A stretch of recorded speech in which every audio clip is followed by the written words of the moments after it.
오늘의 주요 뉴스입니다. 코로나19 신규 확진자는 6만 41명으로 화요일 기준으로 지난해 11월 1일 이후 10주 만에 가장 적었습니다. 하지만 위중증 환자는 541명으로 연일 높은 수준으로 유지되고 있고 사망자는 44명 발생했습니다. 중국 31개 성시 가운데 세 번째로 인구가 많은 허난성의 코로나19 감염률이 90%에 육박한다는 공식 발표가 나왔습니다. 이런 가운데 입국 격리 등이 폐지되면서 출입국 관리사무소엔 해외여행을 가려는 사람들로 북새통을 이루었습니다. 한반도 추락 가능성이 나왔던 미국 지구 관측 위성 잔해물이 어제 오후 1시쯤 알래스카 서남쪽 바다에 추락한 것으로 확인됐습니다. 과계정통부는 추락 지점이 한국천문연구원이 예측한 경로에 있는 것으로 확인했다고 밝혔습니다. 세계 경기 침체와 에너지 공급난으로 전기차 시장 성장 속도가 꺾일 우려가 나오자 국내 배터리 업체들이 투자 속도 조절에 들어갔습니다. SK온과 LG에너지솔루션은 각각 튀르키예와 미국 애리조나의 배터리 공장 건설을 원점에서 재검토하고 있습니다. 테슬라 전기차에 불이 붙어 운전자가 화상을 입는 사고가 발생했습니다. 중앙선을 넘어서 다른 차량과 충돌한 이후 일어난 사고인데 소방은 차 배터리에서 불이 시작된 것으로 보고 정확한 화재 원인을 조사하고 있습니다.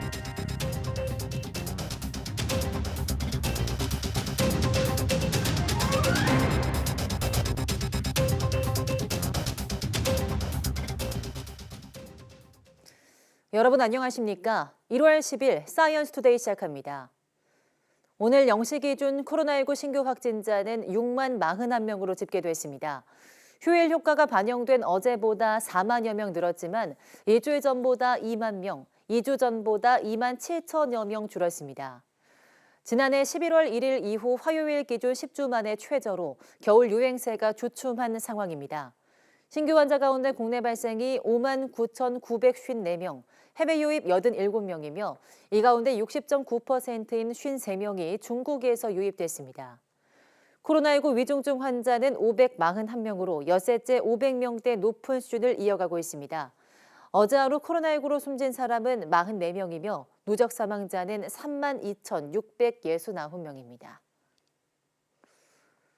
중국의 내륙 한가운데 위치한 허난성 농촌까지 코로나19가 퍼져서 주민 90%가 감염됐다는 공식 발표가 나왔습니다. 불과 며칠 전까지 병원과 약국, 장례식장에 펼쳐졌던 장사진, 이번엔 여권을 발급받으려는 대기줄로 바뀌었습니다. 베이징 강정규 특파원이 보도합니다. 중국 31개 성시 가운데 세 번째로 인구가 많은 중원 내륙의 허난성. 감염률이 90%에 달한다는 공식 발표가 나왔습니다. 截至2023年1月6日，全省新冠病毒感染89%。 허난성 인구 9,940만 명에 대입해보면 감염자가 8,850만 명에 달한다는 계산이 나옵니다. 남북한 인구를 모두 합친 것보다 많고 같은 날 중앙정부가 발표한 공식 감염자 수의 8,000배가 넘습니다. 이미 농촌 깊숙이 감염이 퍼졌다는 뜻이기도 합니다. 其中城市89.1%，农村88.9%。 중국 당국은 춘제 인구 대이동을 앞두고 의료 기반이 취약한 시골에 온라인 진료를 활성화하고 있습니다. 공식 방역 브리핑에선 중의학 복용법과 민간요법까지 안내했습니다. 有汉朝的方子，有清朝的方子，比如说血脉承气汤、大承气汤、大柴胡汤等等。 이런 감염 확산세와 별개로 출입국 관리사무소 앞엔 긴 줄이 섰습니다. 입국 격리 폐지와 함께 그동안 막혀있던 여권 갱신과 신규 발급이 재개된 겁니다. 因为疫情原因嘛，所以就一直等一等，然后就是期盼着能在日本能多玩一玩，多看一看。 그동안 불투명한 역학 정보로 지적을 받던 중국은 XBB 변이의 진원지로 미국을 지목하며 국제사회에 자료를 공개하라고 역공을 폈습니다. 베이징에서 YTN 강정규입니다. 친강 중국 신임 외교부장이 어제 박진 외교장관과 통화하면서 중국발 입국자에 대한 우리나라의 방역 강화 조치에 우려를 표했다고 중국 외교부가 밝혔습니다. 중국 외교부는 홈페이지에 올린 양국 외교장관 통화 결과 자료에서 친강 부장은 한국이 최근 중국발 입국자에 대한 임시 제한 조치를 취한 데 대해 우려를 표하고 한국이 객관적이고 과학적 태도를 갖길 희망했다고 전했습니다. 최근 우리나라 정부는 중국 내 급격한 코로나19 감염 확산세 등을 고려해서 중국발 한국행 단기 비자 발급과 항공편 추가 증편을 제한하고 중국발 입국자에 대해 입국 전후 코로나19 검사를 의무화했습니다. 어제 새벽 인천 강화도 해역에서 규모 3.7의 지진이 일어나 수도권 전역에서 흔들림이 감지됐죠. 그동안 큰 지진이 드문 지역이었던 서해안에서 발생한 이번 지진은 지난해 충북 괴산 지진과 함께 한반도에 지진 안전지대가 없다는 것을 보여준 것으로 평가되고 있습니다. 김진도 기자입니다. 새벽 시간 기상청 지진계에 강한 진동이 감지됩니다. 인천 광화군 서쪽 해역에서 규모 3.7의 지진이 발생한 겁니다. 올해 발생한 지진 중 가장 강력한 것으로 인천에서 진도 4, 경기도는 진도 3, 서울도 진도 2의 흔들림이 감지됐습니다. 새벽잠을 깨운 갑작스러운 진동과 긴급 재난 문자에 시민들은 놀란 가슴을 쓸어내려야 했습니다. 갑자기 몸이 흔들리길래 어지럼증인가 싶어서 이건 아닌 것 같다 싶어서 자려고 누워있는데 침대가 막 갑자기 흔들리더니 탱크 지나가는 것처럼 막 흔들리더라고요. 인천 서해안 지역은 강한 지진이 무척 드물었던 곳입니다. 규모 3 이상의 지진이 1978년 관측 이후 딱 한 차례, 그것도 14년 전에 일어났습니다. 지난해 10월 규모 4.1의 충북 괴산 지진에 이어 두 차례 연속 지진 안전지대로 여겨졌던 지역에서 강한 지진이 일어난 겁니다. 진앙의 깊이가 19km로 무척 깊다는 점에 주목하는 전문가도 있습니다. 2011년 동일본 대지진 이전 한반도 지진의 68.9%가 12km 안쪽에서 발생했다면 이후에는 12km를 넘는 깊은 곳에서 발생하는 지진이 53%로 늘어나고 있다는 것입니다. 동일본 대지진 후에는 땅이 좀 더 약해지기 때문에 이미 가지고 있는 응력만으로도 지진을 유발하기에 충분 환경으로 바뀌었다는 의미가 되고요. 별다른 피해는 없었지만 강화 지진은 한반도에 지진으로부터 안전한 곳은 없다는 것을 다시 한번 보여주는 사례가 됐습니다. YTN 김유두입니다.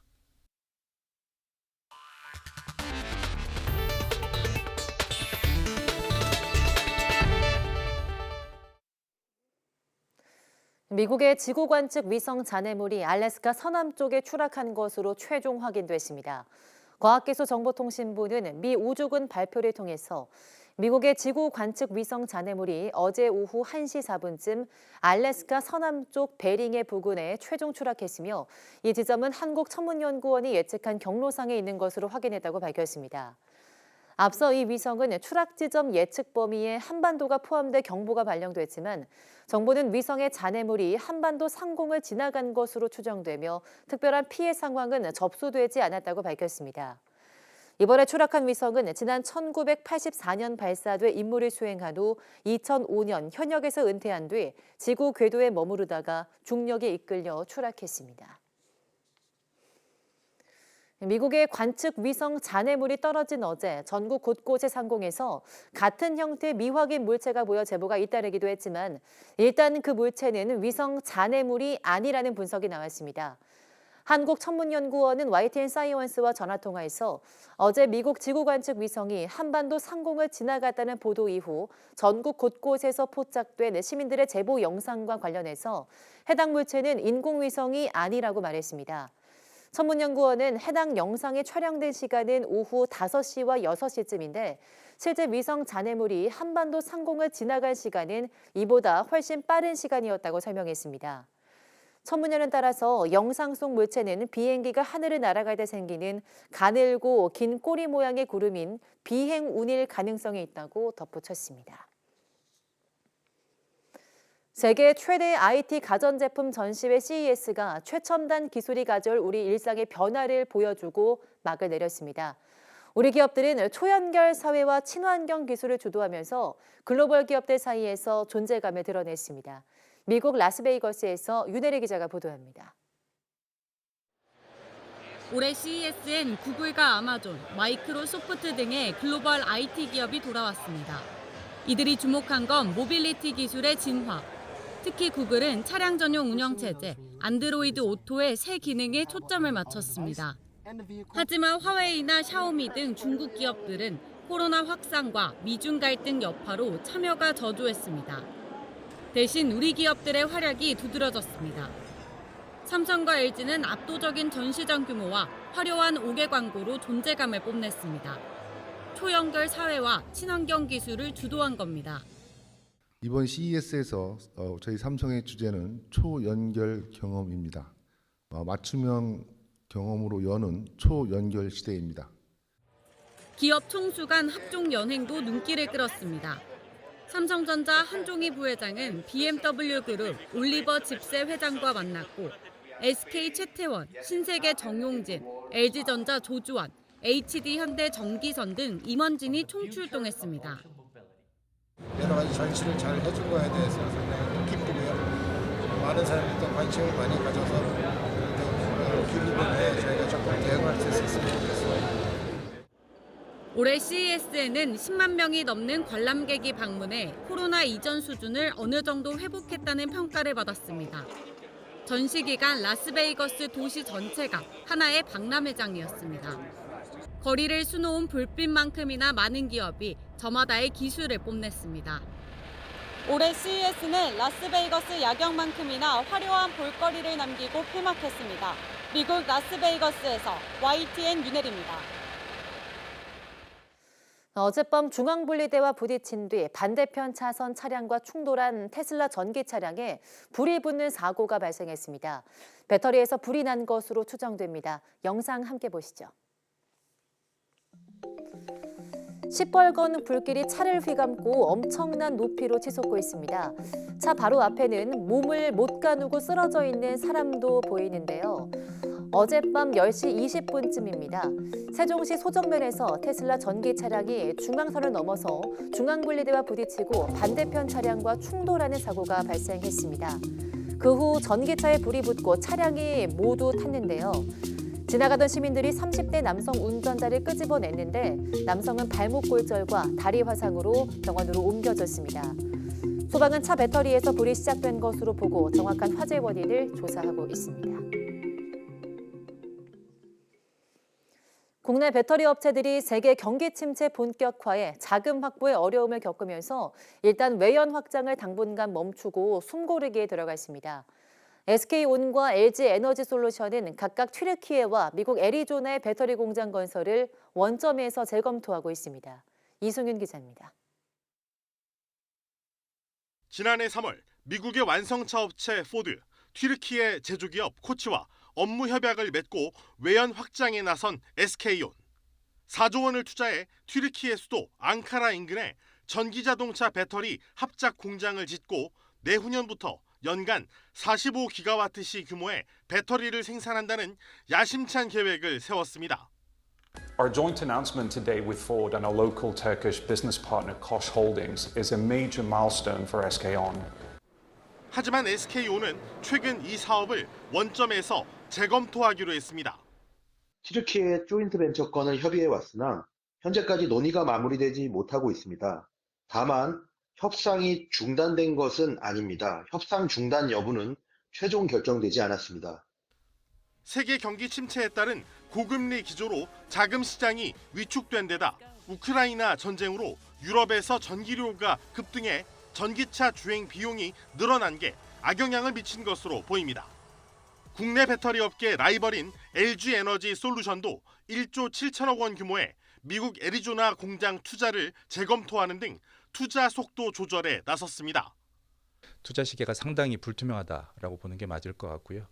기업 입장에서는 당장의 손학비를 막기보다는 하반기 상황이 좀 나아지고 투자 불확실성이 거칠 때를 대비해서 전기차 시장 성장 속도가 꺾일 것으로 우려되자 배터리 업체들은 무리한 외연 확장보다는 내실 다지기에 들어간 것으로 풀이됩니다.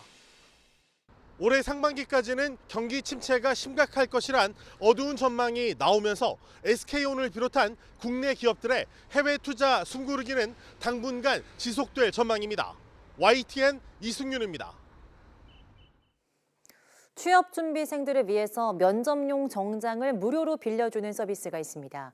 서울시가 위탁 운영하는 서비스인데 경기 침체와 취업난에 최근 고물가까지 겹치면서 이용자가 6년 새 12배로 늘었다고 합니다. 차유정 기자가 보도합니다.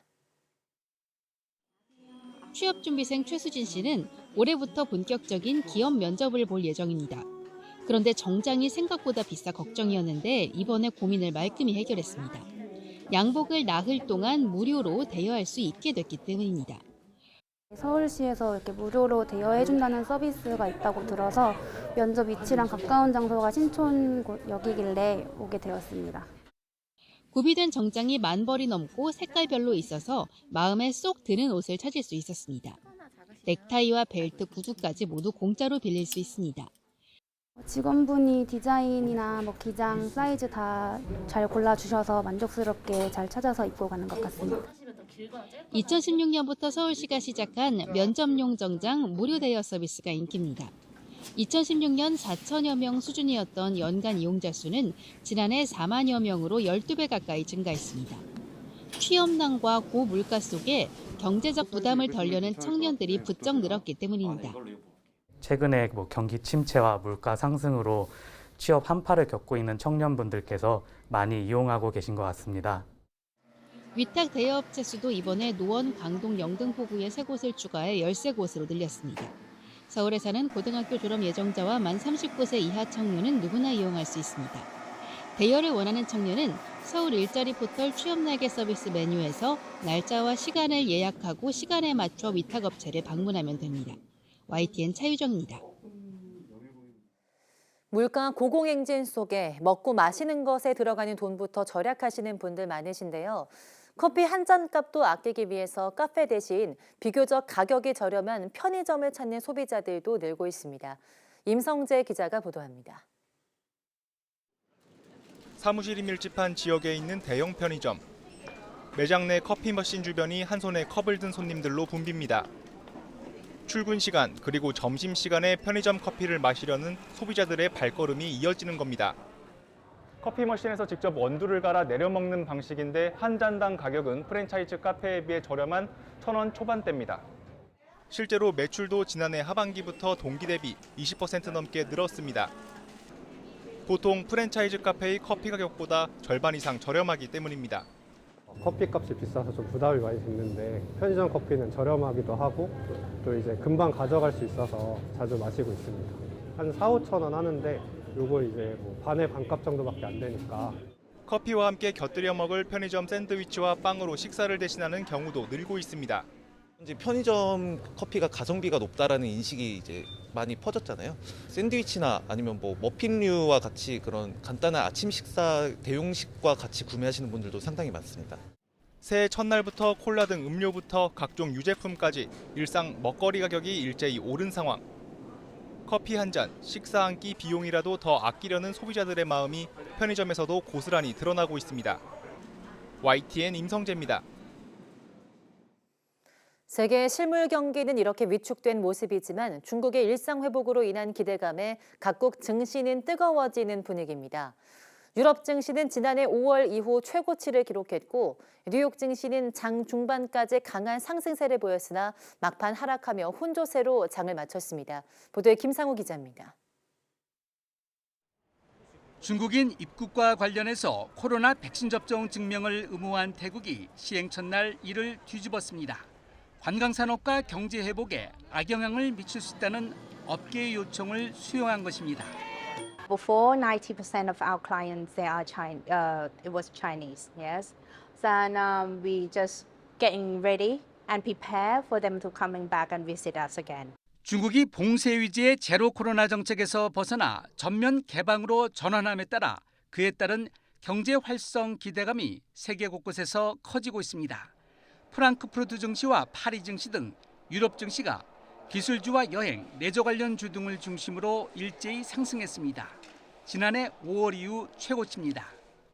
Die Weltwirtschaft hängt zu einem Drittel an China. Also wenn China nicht läuft, dann kann die Weltwirtschaft nicht laufen. Das war früher bezogen auf Amerika auch so. 뉴욕 증시도 상승 대열에 합류했습니다. 이번 주 예정된 물가지표 발표를 앞두고 지난주 예상치를 밑돈 임금 상승률로 인플레이션 우려가 완화된 데다 특히 경제의 연착륙 가능성도 이전에 비해 커졌기 때문입니다. 중국 증시도 중국 자본시장이 본격 회복할 것이라는 전망에 따라 뜨거워지는 분위기입니다. 하지만 경기 호전 등에 대한 통계가 나오기 전까지는 중국 시장을 확신하지 못해 외국인 투자자들은 아직 중국 투자를 경계하고 있다고 월스트리트저널은 전했습니다. YTN 김상호입니다. 2025년부터 전국 모든 초등학교에서 저녁 8시까지 학생을 돌봐주는 늘봄 학교가 운영됩니다. 정부는 올해 시범 운영을 시작해서 원하는 모든 초등학생을 대상으로 확대하겠다는 계획입니다. 김연아 기자입니다. 교육부가 초등 방과 후 학교와 돌봄을 통합한 늘봄 학교를 2025년 전국에 도입합니다. 5년간 4조 원을 투입해 아침과 저녁 8시까지 돌봄에 틈새 보육을 강화하고 필요할 때 이용하는 일시 돌봄도 운영하며 초등학교 1학년 신학기엔 학생 적응과 학부모 돌봄 부담 완화를 위해 에듀케어 프로그램을 시범 도입합니다. 저녁엔 식사와 간식도 제공합니다. 늘봄학교는 교육 기능이 대폭 강화돼서 저학년은 예체능과 함께 기초학력 수업을 지원하고 고학년은 인공지능이나 코딩 빅데이터 등의 첨단 기술 관련 수업이 추가됩니다. 모든 학생들에게 개별화된 교육과 돌봄을 제공하여 미래 사회를 살아갈 역량을 키워주고 학부모님들의 양육 부담을 덜어드리기 위해 초등학교 방과 후 활동과 돌봄 확대가 매우 필요한 상황입니다. 교육부는 신청한 모든 학생이 원하는 수업을 들을 수 있게 준비하겠다고 밝혔는데 이달 시범교육청 선정 시 학생이 많은 곳과 적은 곳, 대도시와 도서 지역을 고루 선정해서 지역별 운영 모델을 다양하게 발굴할 예정입니다. 방과 후 학교 확대의 가장 큰 걸림돌 가운데 하나였던 강사와 업체 선정, 강사료 지급 등 업무 부담은 교육청이 맡게 됩니다. 교육청이 지원 업무를 일괄하면서 지역 사회와의 연계 활동도 더 활발해질 거란 기대입니다. 다만 늘봄학교 교사 확대와 처우 개선, 민간 참여 강화 등에 따른 비용 문제가 남았고 도시학교와 농어촌 소학교에 비슷한 수준의 교육을 제공하기 위한 강사 확보도 만만치 않은 과제입니다. 돌봄 연장과 별개로 어린 자녀를 둔 부모들의 근로 여건 개선도 시급하다는 지적입니다. YTN 김연아입니다. 경기도가 민선 8기 중에 달성할 공약을 최종적으로 확정했습니다. 경기도의 새로운 화두로 떠오른 기회와 관련한 사업이 대거 추진됩니다. 김학무 기자입니다. 경기도가 앞으로 4년간 실천할 공약 사업은 9개 분야 295개.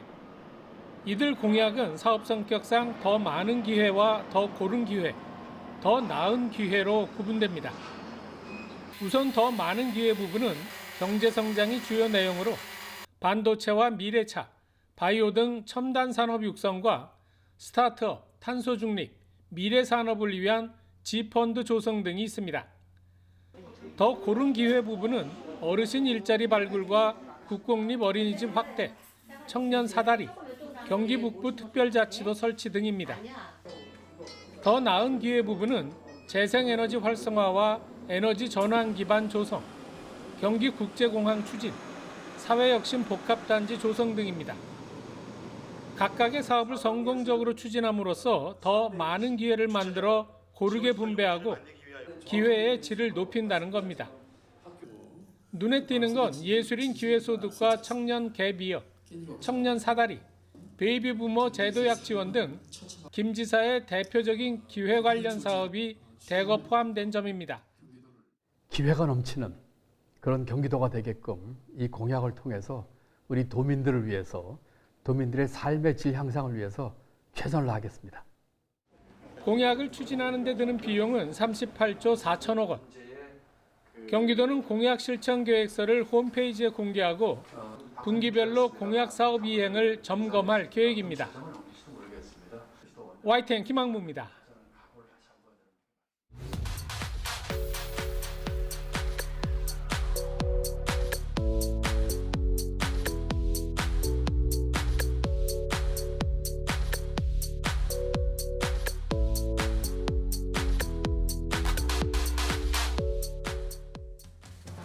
성인이 되고 어느 순간 부모님을 돌아보면 쇠약해지신 모습에 마음이 먹먹할 때가 있습니다. 그런데 그런 애틋한 마음과는 달리 고령의 부모님과의 대화가 예전처럼 쉽지 않다고 느껴지시는 분들도 계실 텐데요. 오늘 오후 사이언스 투데이 한길 사람 속은에서는 고령의 부모님과 어떻게 하면 잘 대화할 수 있는지 이야기 나눠보도록 하겠습니다. 많은 시청 바랍니다. 함께해 주신 여러분 고맙습니다.